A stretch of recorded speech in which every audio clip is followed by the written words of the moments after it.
इस मूवी का नाम है ज़ॉम्बी टाइडल वेव, जिसमें ज़ॉम्बी समुद्र से बाहर निकलते हैं। इसका कॉन्सेप्ट काफी ज्यादा अलग है, तो आपको काफी मजा आने वाला है। और अगर आपको ऐसे ही मूवीज डायरेक्टली एंजॉय करने हैं तो डिस्क्रिप्शन में दिए गए टेलीग्राम चैनल का लिंक से ज्वाइन करके डायरेक्टली मजा उठा सकते हो। तो मूवी की शुरुआत में समुद्र के नीचे भूकंप आ जाता है, जिसकी वजह से कोई अजीब सी रोशनी बाहर आने लगती है।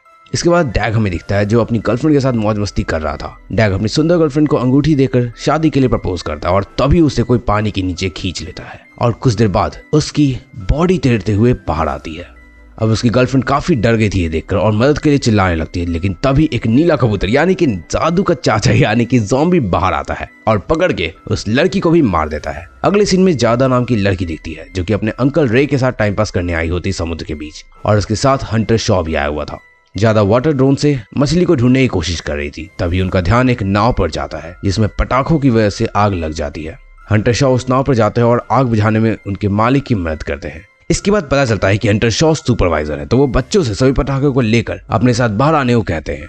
अब ये वापस अपनी नाव पर जाते हैं और मछली पकड़ने लगते हैं। इसके एक फिशिंग रॉड में कुछ फंसता है और देखने पर मालूम पड़ता है कि ये एक लाश है। अब उस पर व्हाइट कपड़ा डालकर सब कोई अपने काम में बिजी हो जाते हैं और सबको दिखता है कि समुद्र से कुछ नीली रोशनी आ रही है। अब हंटर शॉ इसका पता लगाने के लिए पुलिस को कॉल लगाते हैं, लेकिन इतनी देर में वो डेड बॉडी ज़ॉम्बी बन जाती है और ज्यादा पर हमला कर देती है। ये देखकर रे आगे आकर ज़ॉम्बी के ऊपर हमला करता और हंटर शॉ की मदद से दोनों ज़ॉम्बी को समुद्र के नीचे ढकेल देते हैं। ये दोनों अब ज्यादा की कंडीशन देखकर डर जाते हैं, क्योंकि उसका खून लॉस हो रहा था। तो अंकल रे हंटर शॉ को मदद करने के लिए किसी को बुलाने को बोलता है। सीन चेंज होकर शॉ की वाइफ केंजी और डॉक्टर समंथा पर आती है, जो कि रेस्टोरेंट में बात कर रहे होते हैं। उसी वक्त शॉ कॉल करके उनके बताता है कि ज्यादा को चोट लग गई है। अब केंजी डॉक्टर है, तो वो तुरंत वहां से निकल जाती है अपनी टीम को साथ लेकर के, और वहीं वो सैम को घर जाने को बोलती है। अब रे ज्यादा के साथ केंजी के हॉस्पिटल की टीम के साथ निकल जाता है, पर शॉ को इन्वेस्टिगेट करना था। ऐसे में वो इंस्पेक्टर एकनी के साथ समुद्र में जाता है और अभी भी वो नीली रोशनी समुद्र के तल से आ रही थी। ऐसे में हंटर शॉ ज्यादा के वाटर ड्रोन से देखने पर मालूम पड़ता है कि ये नीली रोशनी एक पुराने डूबे जहाज से आ रही है और शॉ को वही ज़ॉम्बीज नीचे तैरते हुए दिखते हैं। शॉ कनी को बताता है कि नीचे ज़ॉम्बीज है, तो वो इस बात पर हंसने लगता है, लेकिन कुछ ही देर में इनकी फेरी ज़ॉम्बीज से घिर चुकी थी। बस एकोनी इतना देखने के साथ ही अपनी टीम को बताता है कि बीच को खाली कर दो, और दोनों रिटर्न आने लगते हैं। इधर बीच पर कुछ लोग होते हैं और समुद्र का पानी अब पीछे हो रहा था। एंड वी ऑल नो, अगर समुद्र का पानी पीछे जाए यानी कि ऐसा कुछ होता है, मतलब कि सुनामी आने वाली है। एंड तभी हमें दिखता है कि लाखों समुद्री ज़ॉम्बीज वेव के जरिए जमीन की तरफ बढ़ रहे हैं। अब ट्रेडिशनली ज़ॉम्बीज तैरना नहीं जानते थे, बट यहाँ है कुछ अलग और ये काफी खतरनाक भी होने वाले हैं। इसके बाद हमें एक बहुत बड़ी और ऊंची सुनामी वेव दिखती है, जो बोट को चपेट में लेने वाली थी, और ये सब सैम और उसके दोस्त भी देख रहे थे। इस वेव में लाखों ज़ॉम्बीज थे, जो अब जल्द ही जमीन पर आने वाले थे। शॉ और शेरिफ अकोनी इस खतरनाक ज़ॉम्बी से भरी लहर देख समझ जाते हैं कि ये काफी बड़ी तबाही लाने वाला है, और ऐसे में फेरी के अंदर ये चले जाते हैं और सुनामी बीच पर आ जाती है। अब शॉ और एकोनी बीच पर पहुंचते हैं और देखते हैं कि लोग ज़ॉम्बीज बन रहे हैं और ये आउटब्रेक फैल रहा है। यहाँ पर ज़ॉम्बीज एक्सपोनेंशियली बढ़ने लगते हैं। पर ज़ॉम्बी वॉरियर्स तुम नहीं बढ़ रहे हो, तो चैनल सब्सक्राइब करके तुम भी अपनी एक्सपोनेंशियल ग्रोथ शो करो। खैर, हॉस्पिटल में भी ज्यादा ज़ॉम्बी बन चुकी थी। रे उसके पास जाता है तो ज्यादा उस पर अटैक करती है, लेकिन तभी एक असिस्टेंट डॉक्टर के आने से ज्यादा उसे काट लेती है और रे को भागने का मौका मिल जाता है। इधर बीच पर शॉ ज़ॉम्बीज को नाव के मोटर ब्लेड से मारने लगता है, पर पेट में मारने के कारण कोई भी असर नहीं होता। यार, इसीलिए बोलता हूँ कि ज़ॉम्बीज की फिल्में देखने चाहिए, ऐसे लेम चीज तो एटलीस्ट नहीं करोगे फिर।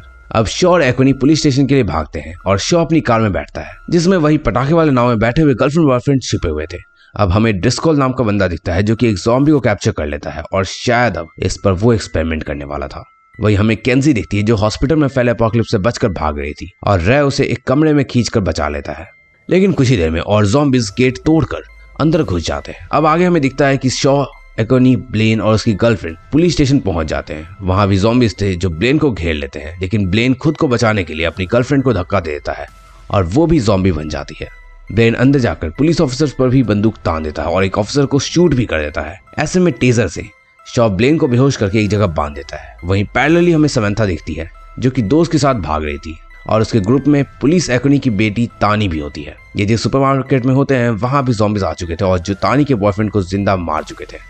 अब ज़ॉम्बीज सैम के ग्रुप पर भी हमला करने आते हैं, लेकिन ये किसी तरह सर्वाइव कर जाते हैं। फिर हमें पुलिस एकोनी दिखता है, जो रेडियो से बाकी पुलिस स्टेशन पे कांटेक्ट करने की कोशिश कर रहा था, लेकिन रेडियो काम नहीं करता है।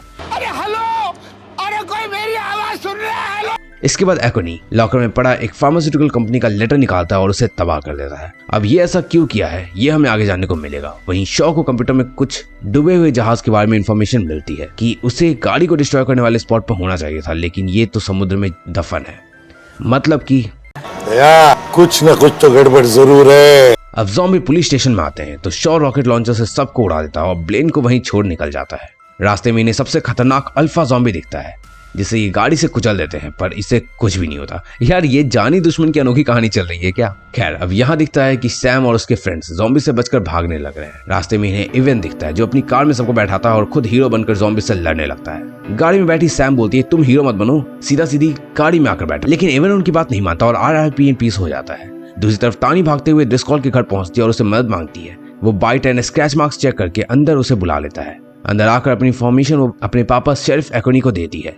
अभी स्टेशन में कैद ब्लेन जिंदा होता है, लेकिन उसका भी टाइम पूरा हो जाता है क्योंकि उसकी ज़ॉम्बी गर्लफ्रेंड उसे आकर काट लेती है। जिंदगी के साथ भी जिंदगी के बाद भी।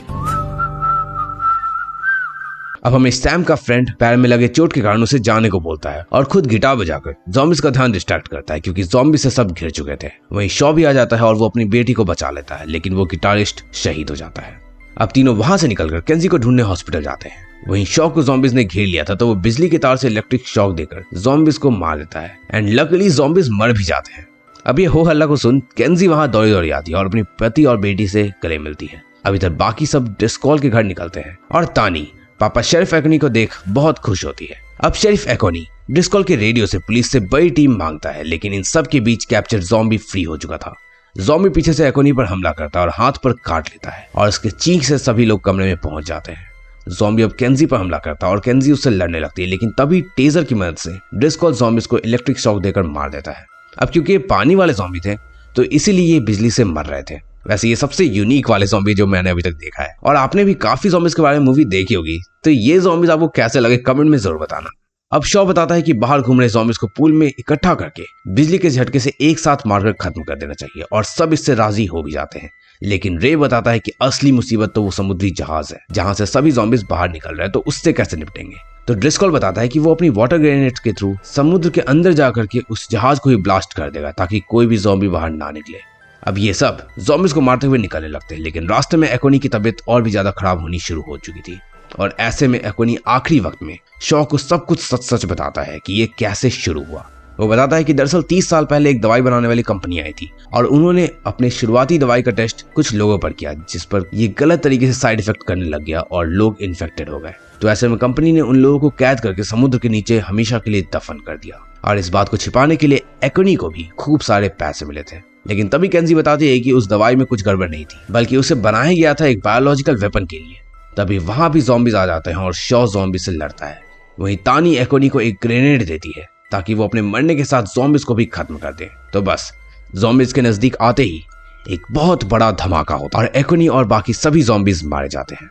आगे मिशन के लिए अब ग्रुप 2 हिस्सों में बढ़ जाता है। रे, ड्रिस्कॉल और तानी समुद्र के जहाज को खत्म करने के लिए जाते हैं और वहीं दूसरी तरफ शॉ के साथ बाकी सभी लोग पूल में इलेक्ट्रिक देने के लिए निकल पड़ते हैं ताकि जमीन पर पड़े हुए ज़ॉम्बीज़ को खत्म किया जाए। अब सभी ज़ॉम्बीज़ को मारने के लिए और इकट्ठा करने के लिए शॉ एक फुल वॉल्यूम पर गाना प्ले कर देता है, जिससे सभी ज़ॉम्बीज़ पूल के पास आने लगते हैं और बिजली के झटके से वहां सभी मारे जाते हैं। अब दूसरी तरफ ड्रिस्कॉल समुद्र में जाकर बॉम्ब शिप में लगा देता है, लेकिन इससे पहले कि वो सेफली बाहर आता ज़ॉम्बी समुद्र में ही उसका नाश्ता बना के खा लेते हैं और इनके फेरी को भी घेर लेते हैं।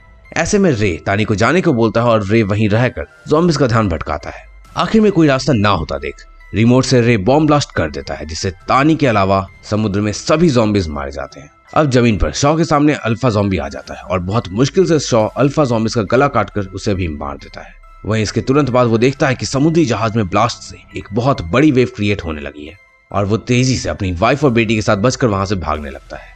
खैर वो समुद्री लहर जमीन पर आती है और अगले सीन में हमें सब कुछ शांत दिखता है क्योंकि सारे ज़ॉम्बीज़ मारे जा चुके थे और वहीं हमें तानी भी दिखती है जो किनारे में आ चुकी थी और सभी लोग आपस में मिलते हैं और इसी के साथ मूवी यहीं खत्म हो जाती है। खैर ये तो बात रही समुद्री ज़ॉम्बीज़ की, लेकिन अगर आपको ये देखना है कि कोई गेमर अगर ज़ॉम्बी एपोकलिप्स में एक अपार्टमेंट में फंस गया तो वो कैसे बचेगा, तो लेफ्ट साइड पर क्लिक करके उसे देख लेना। बाय।